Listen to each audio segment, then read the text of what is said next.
അതുപോലെ തന്നെ ഭാര്യ ഭർത്താക്കന്മാർ നല്ല സ്നേഹത്തിൽ നിൽക്കണം. ആരും അങ്ങോട്ടും ഇങ്ങോട്ടും എതിരഭിപ്രായങ്ങൾ ഉണ്ടാവാൻ പാടില്ല. ത്വലാഖിലേക്ക് എത്താൻ പാടില്ല. ത്വലാഖ് എന്ന് പറഞ്ഞാൽ കുട്ടിക്കളിയല്ല, അർശ് കിടുകിടാ വിറക്കുന്ന ഒരു സംഗതിയാണ് ത്വലാഖ് ചെല്ലുക എന്ന് പറയുന്നത്. ഇന്നിപ്പോൾ ത്വലാഖ് അധികരിച്ചുകൊണ്ടിരിക്കുന്ന കാലമാണ്. ത്വലാഖിനൊരു വിഷയവുമില്ല. എന്തെങ്കിലും ഒരു ചെറിയ കേസിന്, ഒരു മൊബൈൽ ഫോണിലേക്ക് മിസ് വന്നതിന്, അതുപോലെ തന്നെ തന്നോട് സംസാരിക്കാത്തതിന് ത്വലാഖ് ചൊല്ലുന്ന കാലങ്ങളാണ് ഇപ്പോൾ അധികരിച്ചുകൊണ്ടിരിക്കുന്നത്. നഊദു ബില്ലാഹ്. ത്വലാഖ് ചൊല്ലുന്ന സ്ഥലത്ത് പിശാച് പോലും നിൽക്കുകയില്ല എന്നാണ്. കാരണം പിശാചിനറിയാം ആ സ്ഥലം ഏറ്റവും കൂടുതൽ അദാബിനാൽ നിറക്കപ്പെടുമെന്ന്. അള്ളാഹു കാത്തുരക്ഷിക്കുമാറാവട്ടെ. ഇപ്പൊ ഒരു ട്രെൻഡ് ഇറങ്ങിയിട്ടുണ്ട്. അതായത് ഇതൊന്നും നമ്മളാരും അറിയാത്തത് കൊണ്ടല്ല, മനസ്സിലായിട്ടില്ലേ? അല്ലാഹുവേ നീ കാത്തുരക്ഷിക്കണേ തമ്പുരാനെ.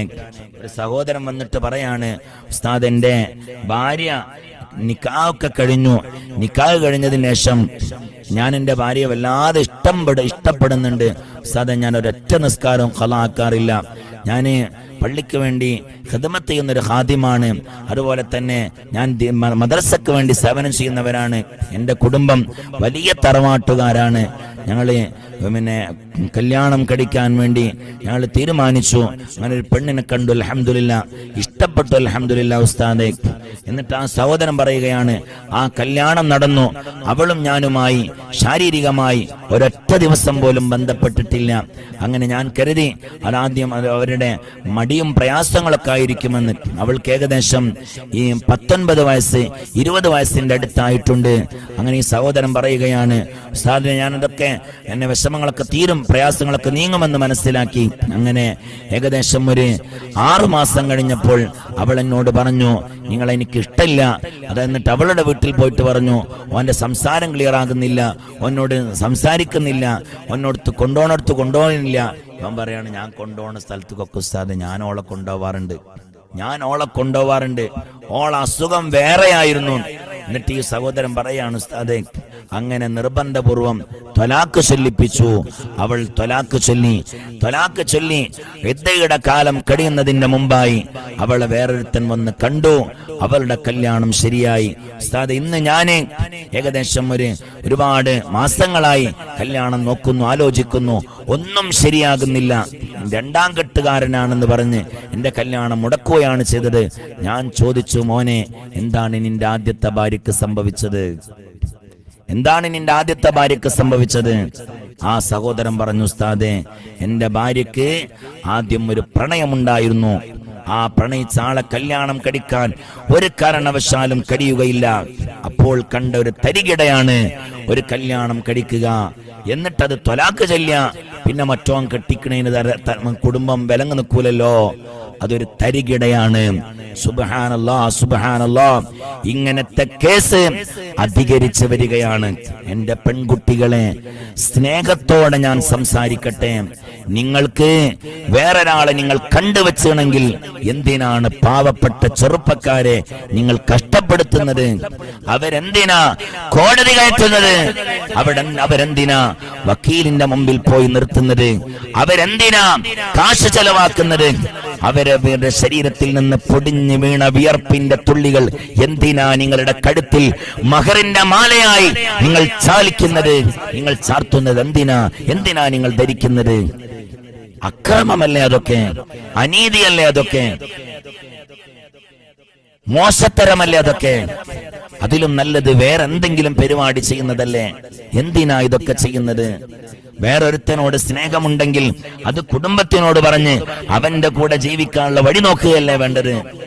എന്തിനാ പാവപ്പെട്ട ചെറുപ്പക്കാരെ കണ്ണീരിലാഴ്ത്തുന്നു? എന്ത് നേട്ടം? അതുകൊണ്ട് എന്ത് നേട്ടമാണ് നിങ്ങൾക്ക് ലഭിക്കുന്നത്? അള്ളാഹു കാത്തുരക്ഷിക്കുമാറാവട്ടെ. ഒരിക്കലും അങ്ങനെ ചെയ്യരുത്. ഒരിക്കലും എൻ്റെ പ്രിയപ്പെട്ട സഹോദരിമാരോട്. അതൊക്കെ നിങ്ങളുടെ ശൈത്താനിയായ ഒരു ചിന്തയായിരിക്കും. നിങ്ങൾ ഒരു പക്ഷേ കുറഞ്ഞ കാലത്തിന്റെ സുഖത്തിന് വേണ്ടി ദീർഘകാലമുള്ള സുഖത്തിന് നിങ്ങൾ വെടിയരുത്. ഒരിക്കലും അത് ചെയ്യരുത്. നമ്മുടെ പ്രണയിക്കാനും നമ്മളോട് സ്നേഹം പങ്കുവെക്കാനും നമ്മളോട് കളിത്തമാശകൾ പറയാനും മരണം വരെ ഞാൻ നിന്നെ നോക്കുമെന്ന് പറയാനും ആളുകൾ നമ്മുടെ വയ്യാലെ നടക്കും. പക്ഷെ ഒരൊറ്റ കല്യാണം കഴിഞ്ഞ് 1 മാസം അങ്ങ് കഴിയുമ്പോൾ അവരുടെ തനി സ്വഭാവം നമ്മുടെ ജീവിതത്തിൽ അറിയാൻ നമ്മളെ കൊണ്ട് കഴിയും. നമ്മളോട് പറയുന്നത് പോലെ ഒരുപാട് പേരോട് അവരും സംസാരിക്കുന്നുണ്ടാകും. ഞാൻ നിന്നെ പൊന്നുപോലെ നോക്കുമെന്ന് എല്ലാരോടും പറയുന്നുണ്ടാകും. മനസ്സിലായിട്ടില്ലേ? അതുപോലെ തന്നെ അവരുടെയൊക്കെ ജീവിതത്തിൽ ഒരുപാട് മോശത്തരങ്ങളും നഅൂദുബില്ലാ പടച്ചതമ്പുരാൻ കാത്തുരക്ഷിക്കുമാറാവട്ടെ. ഒരിക്കലും നാം ഒരാളുടെയും ചതിയിൽ പെട്ടുപോകരുത്. നമ്മുടെ ജീവിതം മറ്റുള്ളവരുടെ മുമ്പിൽ പോയി അടിയറ വെക്കാനുള്ളതോ മറ്റുള്ളവരുടെ മുമ്പിൽ പോയി നശിപ്പിക്കാനോ ഉള്ളതല്ല, ജീവിക്കാനുള്ളതാണ്. ദീർഘകാലം ജീവിക്കണം. 63, 60, 70 വയസ്സ് വരെ നമുക്ക് ജീവിക്കണം. ആ ജീവിതത്തിന്റെ ഇടയിൽ സ്വാലിഹ്യങ്ങളായ മക്കളുണ്ടാവണം. നിസ്കരിക്കുന്ന ദിക്റിലുള്ള നല്ല മക്കളുണ്ടാവണം. നല്ലൊരു അമ്മായിമ്മയായിട്ട് മാറണം. നല്ല ഒരു വല്യമ്മയായിട്ട് മാറണം. നല്ലൊരു ഭാര്യയായിട്ട് മാറണം. നല്ലൊരു ഉമ്മയായി ജീവിക്കണം. അതിനുവേണ്ടി നമ്മുടെ ജീവിതത്തിനെ നാം വെറുതെ നഷ്ടപ്പെടുത്തി കളയരുത്. പൊന്നു സഹോദരിമാരെ, പൊന്നു പെങ്ങന്മാരെ, സ്നേഹത്തോടെ ഞാൻ പറയുകയാണ്, ഒരിക്കലും അങ്ങനെ ചെയ്യരുത്.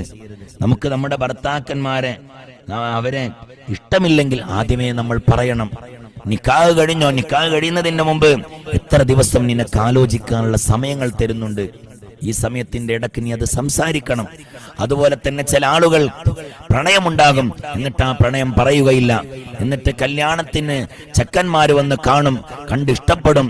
എന്നിട്ട് ഇവന്റെ വീട്ടിൽ നിന്ന് മുട്ടായും മറ്റുള്ള സാധനങ്ങളൊക്കെ ആയിട്ട് ഇവിടെ വരും. എന്നിട്ട് ഇവിടെ വരുന്ന മുട്ടായി കൊടുക്കും. അങ്ങനെ കല്യാണം ഏകദേശം ഉറച്ചു വരികയാണെന്ന് കാണുമ്പോ പിന്നെ ഒരൊറ്റ പ്ലേറ്റ് മറയലാണ്, ഇൻകോൻ ഇഷ്ടപ്പെട്ടിട്ടില്ല. ഇതൊക്കെ ആദ്യമേ പറഞ്ഞൂടെ? ഇൻകോൻ ഇഷ്ടപ്പെട്ടിട്ടില്ല. എന്താ കാരണം? എനിക്കെന്താന്ന് അറിയില്ല. ഇൻകോൻ ഇഷ്ടപ്പെടാൻ കഴിയുന്നില്ല, ഇൻകോനെ സ്നേഹിക്കാൻ കഴിയുന്നില്ല, ഇൻകോനെ സ്നേഹിക്കുന്ന അറിയുന്നില്ല. സുബ്ഹാനല്ലാഹ്, എന്തിനാണ് ആ ഭർത്താവിന്റെ, ആ ചങ്ങാതിയുടെ, ആ സഹോദരന്റെ വീട്ടിൽ നിന്ന് മുട്ടായിയായിട്ട് ആളുകളെ കൊണ്ട് പറഞ്ഞേച്ചു? അവന്റെ അയൽവാസികളൊക്കെ അറിയില്ലേ മുട്ടായി കൊടുക്കാൻ വേണ്ടി പോവുകയാണെന്ന്. അത് മുടങ്ങിയാൽ പിന്നെ ഈ ചെറുപ്പക്കാരന് കല്യാണം ശരിയാകുമോ? ചെയ്യരുതത്. അതുപോലെ തന്നെ സഹോദരിമാരെയും ഒരിക്കലും കല്യാണം മുട്ടായി കണ്ട് ഇഷ്ടപ്പെട്ട് എന്നിട്ട് അത് പോയിട്ട് വരെ പോയി നിക്കാഹിന്റെ തൊട്ട് മുമ്പ് ഇൻകോളെ ഇഷ്ടപ്പെട്ടിട്ടില്ല പറയരുത് സഹോദര, ഒരിക്കലും അങ്ങനെ ചെയ്യരുത്. നിനക്കത് ഇഷ്ടപ്പെട്ടോ ഇഷ്ടപ്പെട്ടിട്ടില്ലേ എന്ന് കണ്ട് തീരുമാനിക്കാനുള്ള അവകാശം നിനക്കൊരു നോട്ടം കാണാനൊരു അവസരം തന്നിട്ടുണ്ട്. കല്യാണത്തിന് നിശ്ചയത്തിന് മുമ്പ് ഒരുപാട് ആലോചിക്കാൻ സമയം തന്നിട്ടുണ്ട്. അതൊക്കെ ആലോചിച്ച് കഴിഞ്ഞതിന് ശേഷം ഒരിക്കലും നീ കല്യാണത്തിന് നിക്കാഹിന്റെ 2 ദിവസം മുമ്പ് എനിക്ക് ആ പെണ്ണിന് ഇഷ്ടപ്പെട്ടിട്ടില്ല എന്ന വാക്ക് ആണെ നിന്റെ വായിൽ നിന്നും വരാൻ പാടില്ല. ഇതൊക്കെ ഒരു കുടുംബത്തിന്റെ മനസ്സിന്റെ വേദനയാണ്. മനസ്സിലായില്ലേ?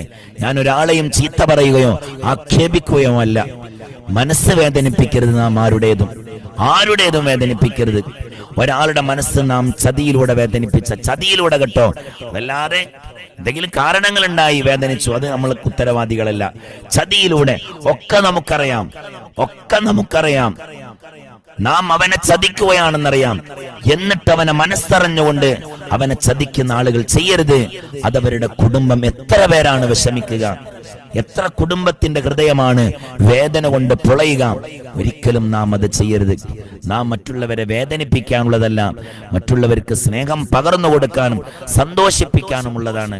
അതുകൊണ്ട് എൻ്റെ പൊന്നു സഹോദരിമാരെ, സഹോദരന്മാരെ, നമ്മൾ കല്യാണം കഴിക്കാൻ പോകുന്ന ആണിനെയോ കല്യാണം കഴിക്കാൻ പോകുന്ന പെണ്ണിനെയോ നമ്മൾ എന്ത് ചെയ്യരുത്? അവരെ എന്തെങ്കിലും ചെറിയ ആവശ്യങ്ങളുടെ പേരിൽ നിന്നെ ഒക്കെ കണ്ട് ഉറച്ചിട്ടുണ്ടാവും, മുട്ടായി കൊടുത്തിട്ടുണ്ടാവും, നിശ്ചയിച്ചിട്ടുണ്ടാവും, അങ്ങോട്ടും ഇങ്ങോട്ടുള്ള പിന്നെ വസ്ത്രം അങ്ങോട്ട് കൊടുക്കലും ഇങ്ങോട്ടും ഒക്കെ കഴിഞ്ഞിട്ടുണ്ടാവും. എന്നിട്ട് 2 ദിവസം മുമ്പ് അല്ലെ നിക്കാഹിന് 2 ദിവസം മുമ്പ് എനിക്ക് കഴിയൂല എന്ന് പറയരുത്. അതൊക്കെ ചതിയാണ്, ഖിയാനത്താണ്.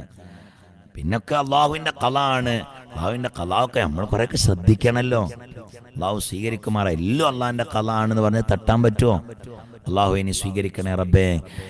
ഞാൻ ഇന്ന് പറഞ്ഞതിന്റെ ഉദ്ദേശം ഇതാണ്: നാം ഒരാളെയും പറ്റിക്കരുത്, നാം ഒരാളുടെ മനസ്സും വേദനിപ്പിക്കരുത്. ഒരാളുടെ മനസ്സ് വേദനിപ്പിച്ചു കഴിഞ്ഞാൽ ആ സമയം വരുമ്പോൾ നമ്മുടെ മനസ്സ് വേദനിപ്പിക്കാൻ ഒരാൾ പിൽക്കാലത്ത് കടന്നു വരും. അല്ലാഹു ഒരാളെ നമ്മെ മനസ്സ് വേദനിപ്പിക്കാൻ പറഞ്ഞയക്കും എന്നുള്ള ബോധം നമുക്ക് എപ്പോഴും ഉണ്ടാവണം. എല്ലാവരെയും നാം സ്നേഹിക്കുക, എല്ലാവരോടും സ്നേഹത്തോടെ പെരുമാറുക. അല്ലാഹു തൗഫീഖ് നൽകുമാറാവട്ടെ. ആമീൻ.